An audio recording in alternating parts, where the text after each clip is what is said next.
ど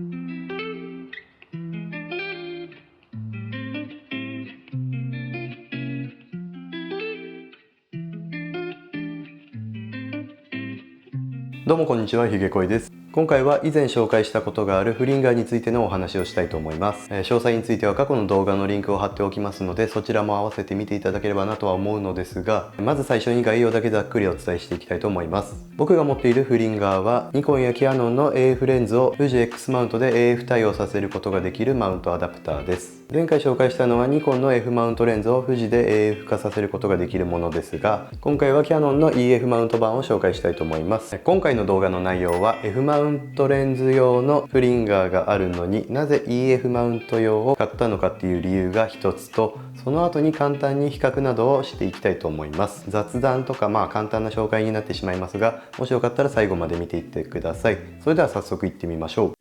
F マウント用があるのに EF マウント用を買ったっていう理由はただ一つです。ニコン用のフリンガーにはこの三脚座、この部分ですね、これがついていて、この部分がちょっと邪魔で使いにくいなと思ったからです。この三脚座がついていることによってカメラをこのように直置きするのも難しくなりますし、持っている時も少し邪魔だったりして、ちょっと使いにくかったりするんですよね。オートフォーカスの速度など性能面は全く問題なかったんですけど、この部分がネックでこちらのキヤノン用と比較してみたくなって、一旦両方購入して試してみることにしました。次は実際にどこが違うのかっていうところについて比較をしていきたいと思います。まず見た目に関してですが、三脚座があるかどうかっていうところぐらいですね。こういう違いだけ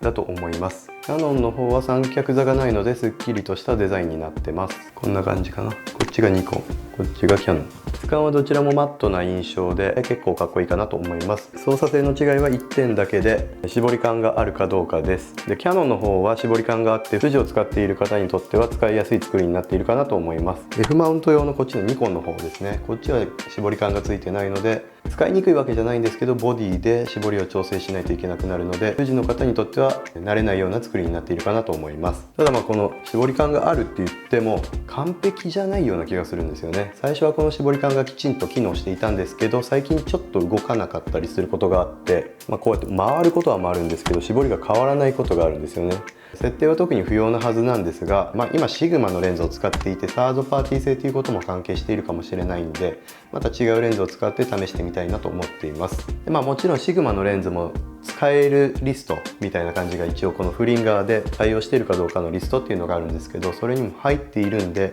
もちろん使えると思うんですけど、一応その純正レンズとも比較をしてみたいなと思っています。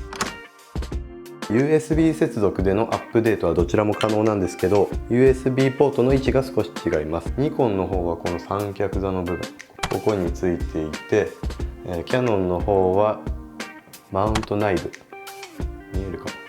ここら辺かな、ついています。初めてニコンのフリンガーを見た時は三脚座の部分のこの部分に、大きい部分にファームウェアアップデートをする時に必要な機能というか、いろんなものが詰まっているのかなと思ったりしたんですよね。なんですけど、キヤノンのこのポートを見るとどうやら勘違いだったっていうことが分かりました。なのでこの三脚座が、ニコンの三脚座は僕にとってはあんまり必要じゃないもの、大きいレンズとか使う予定がないので不要なものだなと思ったので、ニコンじゃなくてキヤノン用も試してみたいなと思ったっていうわけですね。最後はオートフォーカスの精度についてですが、若干このニコンのこっちのレンズを使っている時の方が早いかなっていう印象がありました。ニコンのフリンガーは F マウントレンズ、純正レンズを使っているんですけど、キヤノンの方にはこのシグマの他社レンズ、サードパーティー製レンズを使っているので、あんまりいい比較ではないんですけど、純正対サードパーティー製なんでね、そういう部分はあるんですけど、ニコンの方が若干早く感じました。特にアダプターの違いみたいなことはないかなと思います。どちらもちゃんと使えるかなと思ってます、僕は。で、比較はこんな感じなんですが、最後に1点だけ気になるところがあるのでお伝えしたいと思います。フリンガーを使っていると何度か撮影後にブラックアウトをする現象が起こったんですよね。画面が消えてしまって操作ができなくなるっていう現象が何度か起こったので、これはちょっとだけ気になってます。それはこっちのニコンだからとかキヤノンだからとかそういうのは関係なくて、どちらのフリンガーでも起こっている現象なので、アップデートで治るかどうかわかんないんですけど、ちょっとそこは1回や2回ではないので、使う時気になるっていうのと、僕は別にあんまり気にならないんですけど、そういうなんか不具合があることが気になるっていう方は使わない方がいいかなと思います。で、対処法は今のところバッテリーを外して入れ直すっていうだけなんで、ちょっと古典的なやり方のみですね。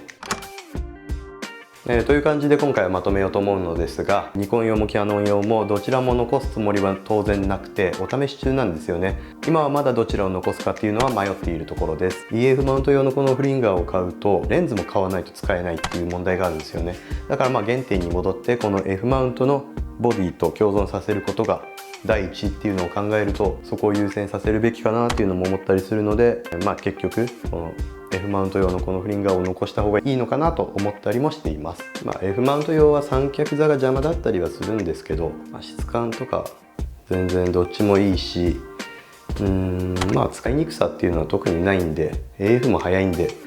実際どっちでもいいっちゃいいんですよね。というわけで今回は軽く比較してみて雑談みたいになってしまいましたが、次回は EF フリンガーにこのシグマの 35mmF1.4 というこの大きいレンズを試した感想と作例をお伝えしたいと思います。それではこんな感じで今回は終わろうと思いますが、今後も富士フイルムの商品紹介やレンズレビュー、フィルムカメラの紹介をメインにチャンネル運営をしていきたいと思っていますので、もし興味がある方はぜひチャンネル登録をお願いいたします。そして今回の動画がもし良かったなと思ったり参考になったなと思った方はぜひ高評価ボタンを押してみていただけると嬉しいです。それでは今回もご視聴ありがとうございました。ではまた。